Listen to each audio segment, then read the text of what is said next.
Walking और खाना, ये एबी को जरा चेक कर लो, हम्म, वो भी ठीक। अब हम कभी नहीं कहते कि रोग 100% ठीक हो जाते हैं। आप उस रोग से सफर करना बंद करोगे, दवाओं की जरूरत नहीं पड़ेगी। मगर अगर आप गलतियां करोगे, और डायबिटिक में बेसिकली, डायबिटिक तो डीजेनरेटिव डिजीज है, यानी अगर डायबिटीज हुआ तो अंदर के सारे अवयव भी अच्छा काम नहीं करते, हम्म, सब अवयव पर उसका असर पड़ता है डायबिटीज में। और इसीलिए उसको तो भगा देना चाहिए, शरीर में रखना ही नहीं चाहिए। और इसीलिए हम बताते हैं कि कोशिश ये की जाए उनको कि ये सब एवी एवी तो संभालना ही है, साथ में स्वभाव को बदलना है, और साथ में डिसिप्लिन लानी है थोड़ी। आप स्वीट जरूर खाओ, गुलाब जामुन आए हैं, अब आप 4 खाने की जगह 1 खाओ, खाओ, 1 खाओ। आपने अगर एक बार गुलाब जामुन खाए तो शाम को आप वापस स्वीट मत खाओ, कोई तला हुआ मत खाओ, क्योंकि यहाँ थोड़ा तला हुआ खाया है। तो ये थोड़ी जो समझ होती है ना, वो अगर उनमें आ जाए तो आराम से जीवन जी सकते हैं, सब खा पी के। ओवर ईटिंग नहीं करना है, दोनों में, ब्लड प्रेशर में भी और डायबिटीज में। जरा भी जरूरत से ज्यादा खाना खाया तो शरीर उसको रिएक्ट करता जो मानवीय प्रवृत्ति है, जो ग्रोथ है इंसान के शरीर का, बाल, अ, यौन और प्रौढ़, ये 3 एज फैक्टर है। ये तीनों को हेल्दी रखने के लिए आप थोड़ा-थोड़ा कुछ टिप्स बताएँगे? है। यानी बचपन में क्या करना हाँ, चाहिए, हाँ, मिडिल एज में प्रोमिनेंटली, क्या, यस। प्रोमिनेंटली। बच्चों को तो शरीर से एक्टिव रहना चाहिए, शारीरिक खेल कूद बहुत जरूरी है बच्चों के लिए। इसलिए वो, जैसे टेबल टेनिस, बैडमिंटन, ये जो सब खेल वेल है, बच्चों को होना ही चाहिए, नहीं तो वो गलत रास्ते पे जाते।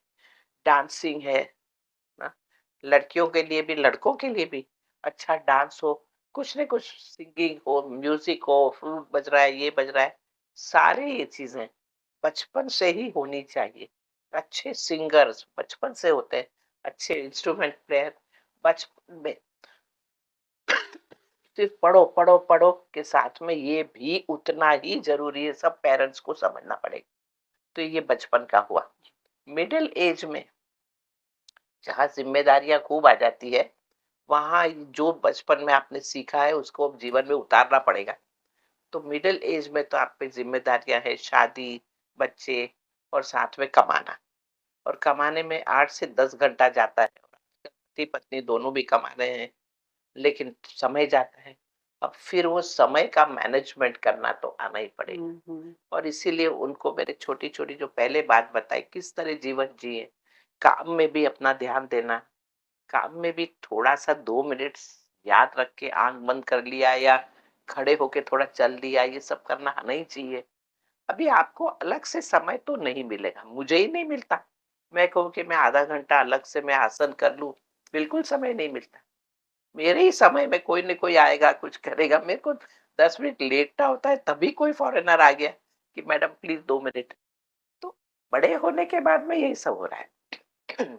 इसलिए अपने को कैसे ध्यान, सो के उठते से ही बेड में ही थोड़ा स्ट्रेच कर दिया, फिर ही बेड छोड़, ऐसी आदत डालो। या न स्नान करने गए तो स्नान करते वक्त भी थोड़ा आगे झुके, पीछे झुके, शावर यहाँ लिया, शावर वहां लिया, काफी आसन बाथरूम में हो जाते हुँ, हैं। हुँ, हुँ। एक्टिव बात करो, डलनेस नहीं रहनी चाहिए। ये सब मिडिल एज में होना चाहिए। और औरतों में भी मेनोपॉज और ये सारी जो चीजें हैं, वो नहीं होगी अगर आप अपना अपने को इस तरह रखेंगे। और सबसे ज्यादा मानसिक, कि टेंशन लेके कोई भी काम करना नहीं। काम टेंशन लेके भी हो सकता है, टेंशन ना लेके भी हो सकता है, बिना टेंशन के। वो आना चाहिए, थोड़ा सीख लो बचपन में कि जिससे ये ना हो। तो ये मिडिल एज हुआ। ओल्ड एज में शरीर पर ज्यादा ध्यान देना पड़ेगा वापस, यानी बट शरीर को इस तरह कि आपको समय निकालना ही पड़ेगा थोड़ा। घुटने नहीं तो दुख रहे हैं, अब आपको घुटने के लिए अलग से एक्सरसाइज करनी जरूरी हो जाएगी। या कमर दुख रही है तो वो सब चीजें ना करो। आपके हिसाब से आपके फर्नीचर बनाओ, आपके हिसाब से आपका पॉटी जाने का जो पॉट होता है वो नीचा हो तो थोड़ा ऊंचा करो, नहीं तो कमर दर्द बढ़ जाएगा। आप कुर्सी पे बैठे हो, अगर कुर्सी नीची है तो पाँव जरा ऊंचे ले आओ, जिससे आप सीधे के सीधे यूं बैठ सको। तो ओल्ड एज में आपके शरीर क्या हुआ है, ज़िंदगी कैसे जी है उस पे निर्भर है।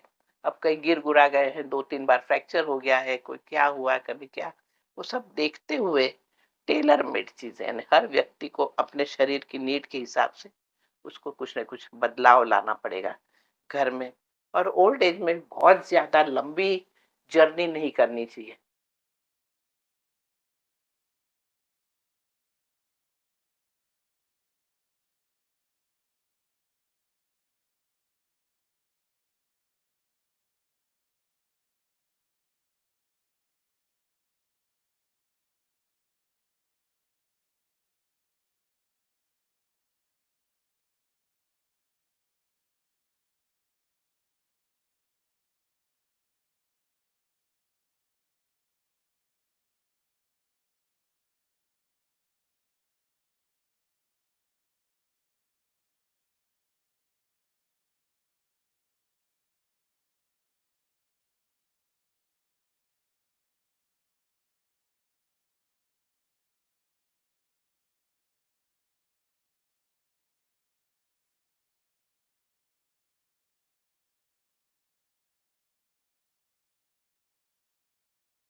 तो जिस ढंग से संस्था चल रही है, बहुत ही प्रभावित हुए और उन्होंने बुलाया कि आपको अवार्ड दे रहे हैं हम, कि बेस्ट इंस्टीट्यूट जिन्होंने अपना जीवन ही पूरा है योग को फैलाने में निकाल दिया, इसलिए अवार्ड दे रहे हैं।